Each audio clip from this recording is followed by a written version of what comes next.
Hello and welcome to this hobby video.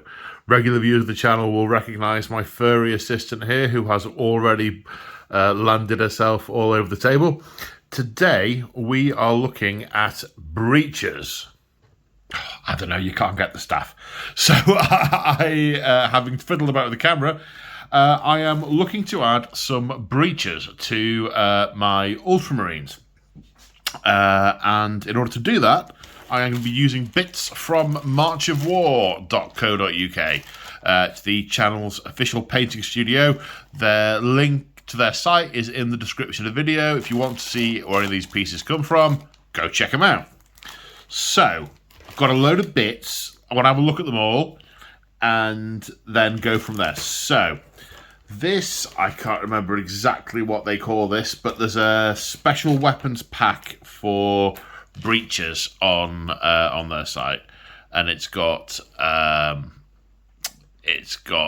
las cutters, melters, flamers, and grav. Now these are the four options you can give currently at time of filming, that you can give what they call base ordinary breacher squads.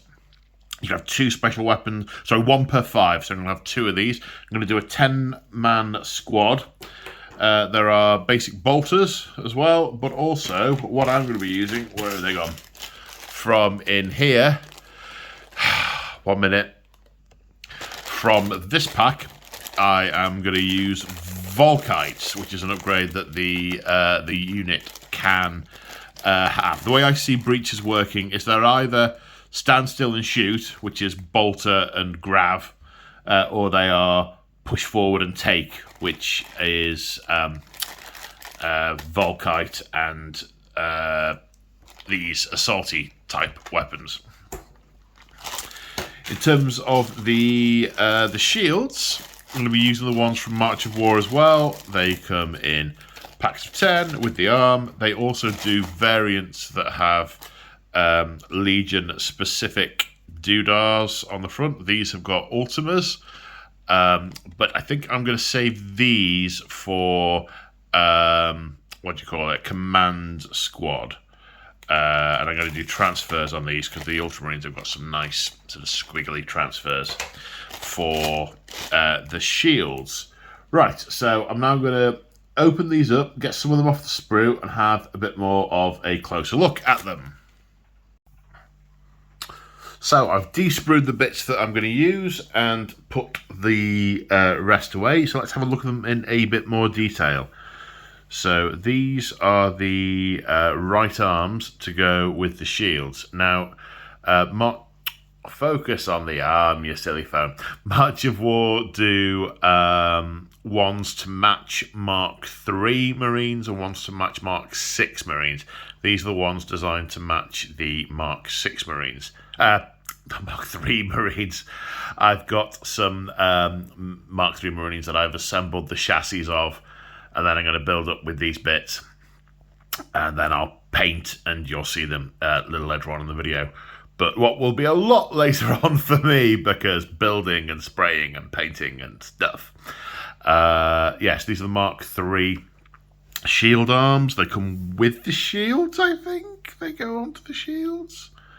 Yeah, they come with the shields.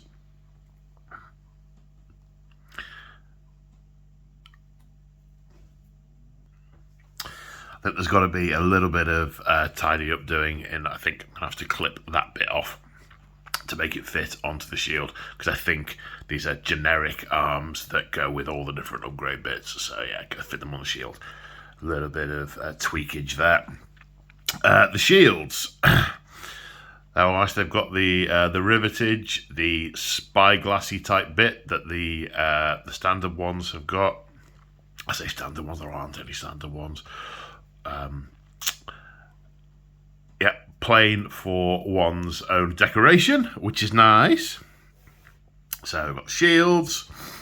Then we have the Volkite blasters and their arms, which I need to trim these down a bit because I've only just pulled them off the sprue. I haven't done any of the normal niceties with them, but these go on these arms for Volkite, which will, if I manage to pose it right, will poke through the shield as the Marines are walking forward. Inexorable advance. Then I've decided to give the sergeant of the unit a Thunderhammer, also from March of War range. There are various other melee weapon upgrades, hence the arms being a bit more universal that March of War do. So I'm going to give Thunderhammer to the sergeant, and I'm going to go for 2, what are they called? Las Cutters. So Las Cutters poking through. So I'm going to build up an assaulty unit. So what remains now, trim these up, get them fitted onto the Marines, and see what they look like. So here we have the assembled minis. So I just thought I'd show them to you before I go off and spray them blue. So we've got the Volkite chargers and the shields. I like it's slightly different to what I normally do. Normally I'm posing the model looking at where they're firing. Today these are all posed looking up at the little monitor that's on the back of the shield that's linked to the camera on the front of the shield. Must make sure I paint those. Got a Thunderhammer and the shield on the sergeant. Got the 2 Las Cutters. For some reason I keep forgetting their names. Las Cutters. Now, one thing I've discovered as I've been working with these and talking to James, who makes them, James of March of War, that the way the arms are angled and the wrists are angled, they're done in a preset way, but they're built in such a way that they're easy to shape. So just by trimming the angle on the point where the arm connects to the shoulder, or the point where the wrist connects to the shield, means it is variable from a posing point of view. It's one preset pose, but they're designed so that you can shave and trim to vary the poses. As you can see, I have done, I don't know how well you can tell that I've done that. Obviously this guy's lowering his shield so he can introduce them to hammer time. But it maybe doesn't come across because they're all sort of lined up like this, but some of them are moving forward, so I've had to get the shield posed to the side. Some of them are just sort of stood stock still, so similarly. But yeah, variable poses there. So now I'm off to go and spray them, and then once I've sprayed them, it'll be painting time, which for me will be several hours and or days, but for you, it will be instantaneous. And here we are after the painting stage is complete. As you can see, they're not based yet and they don't have any transfers. That is very much the next step. But we have them painted. I had forgotten how much trim there was on Mark III Marines. This took several hours longer than I had anticipated. I should have gone for the Mark VI kit. Won't make that mistake again. So much trim, but they do look good. I am quite pleased with them.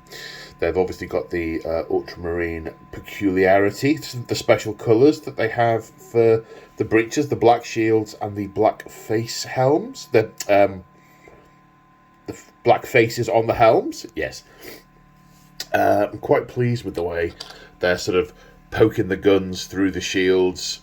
Some of them, a little bit more relaxed because maybe they're moving, but some of them sort of definitely pressing forward and firing. Or whoosh. Anyway, yeah, so I've left the backs of the shields sort of gunmetal. I think that I didn't want the hassle, basically. I think I really probably should have done the panel black, But if I was going to do that, I would have had to have glued them separately. And because I had to shape the arms on each one, I'd have then had to keep a track of which shield went with which arms. And that's a level of pain and frustration I do not want to go through. So we've got the what's it called? We've got the las cutters ready to use in shooting and then in combat for the super duper cutting through of buildings and bulkheads and coincidentally vehicles. And with a fair wind, I'm going to have the bases and transfers finished on these for a game tomorrow, where these are going to be bursting out of a Land Raider. Oh yes, they are.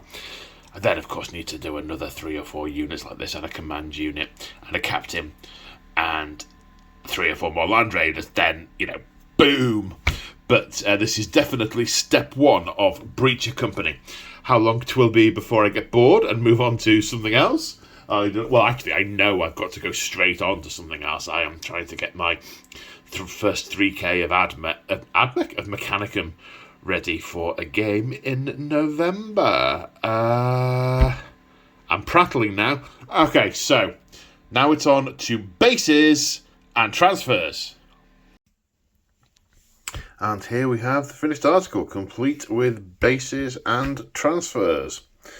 So I had a bit of a dilemma with the transfers, which I believe I mentioned previously, in that the Ultramarines transfer sheet only gives you 1 squad of Breacher shoulders, and it only gives you 5 of the standard Breacher shields. Now I happen to have 2 sheets, so I was able to do the whole squad with the Breacher shield pattern. But because I'm planning ahead and I want to have a number of units, what I've decided to do is find an alternate decal for the shoulder pads.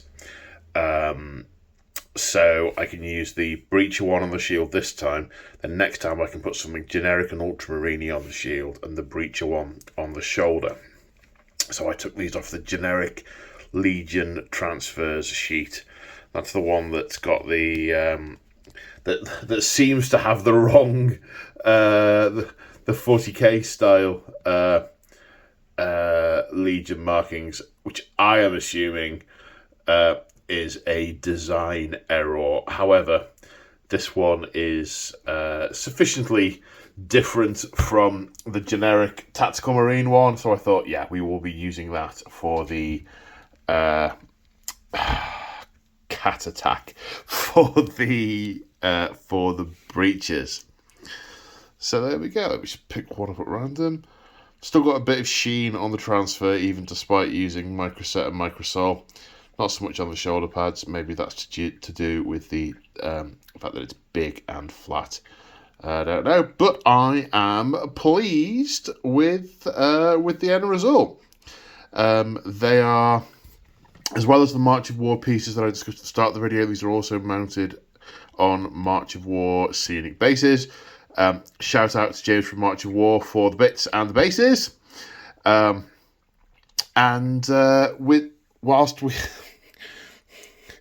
With the fur monster in play, I think that's it. Hope you've enjoyed this video, and I will see you folks in the next one. Bye for now.